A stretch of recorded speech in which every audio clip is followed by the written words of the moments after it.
भारत में एक नदी है जिसे हम माँ कहते हैं, पूजा करते हैं, उसके जल को अमृत मानते हैं, वो है गंगा रिवर। लेकिन क्या आपने कभी सोचा है जिस नदी को हम माँ कहते हैं उसी में हम कचरा क्यों फेंकते हैं? फूल, प्लास्टिक, पूजा सामग्री, यहाँ तक कि गंदा नाले भी सब उसी में बहा देते हैं। और दूसरी तरफ दुनिया के कई देश ऐसे हैं जहाँ नदी को सिर्फ नदी माना जाता है, फिर भी वहाँ की नदियाँ साफ, सुंदर और जिंदा है। तो सवाल ये है, क्या हमारी आस्था सिर्फ शब्दों में है या हम सच में अपनी नदियों से प्यार करते हैं? आज की इस वीडियो में हम आपको दिखाएंगे कि भारत की नदियों की हकीकत और लोगों का वो व्यवहार जो इन्हें धीरे धीरे मार रहा है। भारत में नदियों को सिर्फ पानी का स्रोत नहीं माना जाता कि उन्हें देवी का ऊर्जा दिया गया है। गंगा रिवर, यमुना रिवर और नर्मदा रिवर जैसी नदियाँ लाखों लोगों की आस्था का केंद्र है। हर साल करोड़ों लोग इन नदियों में स्नान करते हैं, पूजा करते हैं और अपने जीवन के महत्वपूर्ण संस्कार यहीं निभाते हैं। लेकिन यहीं से शुरू होती है सबसे बड़ी विडंबना।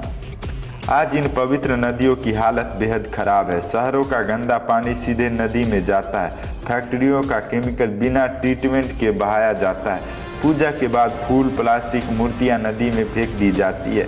कई जगहों पर तो नदी का पानी इतना दूषित हो चुका है कि वो पीने तो दूर नहाने के लायक भी नहीं बचा। नमस्कार, मैं हूं अभी चंद्रेश्वर नगर में, त्रिवेणी घाट से थोड़ा सा ऊपर। नीचे त्रिवेणी घाट में लोग पूजा पाठ कर रहे हैं, गंगा जल पी रहे हैं। लेकिन थोड़ा ऊपर आकर देखोगे तो यहाँ पर देखो, ये सीवर का पानी, लैट्रिन का पानी, ये अद्दे, पौए, गोल्डन, तंबाकू, जूते, चप्पल ये पड़े हुए हैं यहाँ पर, ठीक है।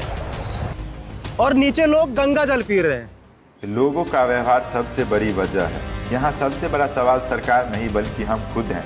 पूजा करने जाते हैं और वही कचरा नदी में छोड़ देते हैं। प्लास्टिक बैग में सामग्री लाते हैं और वहीं बहा देते हैं। घाट पर गंदगी फैलाते हैं और साफ करने की जिम्मेदारी किसी और पर छोड़ देते हैं। यानी हम नदी को माँ तो कहते हैं लेकिन उसके साथ व्यवहार एक कूड़ेदान जैसा करते हैं। देखिए यहाँ पे कैसे हो रहा है वीवीआईपी गंगा स्नान। हरिद्वार में लग्जरी होटल में ठहरे और भीड़ से दूर अपना प्राइवेट गंगा घाट पाए। बस बुकिंग करवाइए और शांतिपूर्वक पवित्र स्नान का आनंद लीजिए।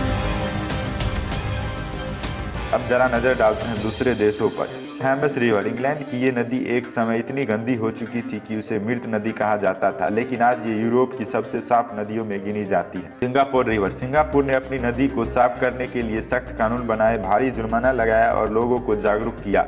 आज वहाँ की नदियाँ साफ, सुंदर और पर्यटकों के लिए आकर्षण का केंद्र है।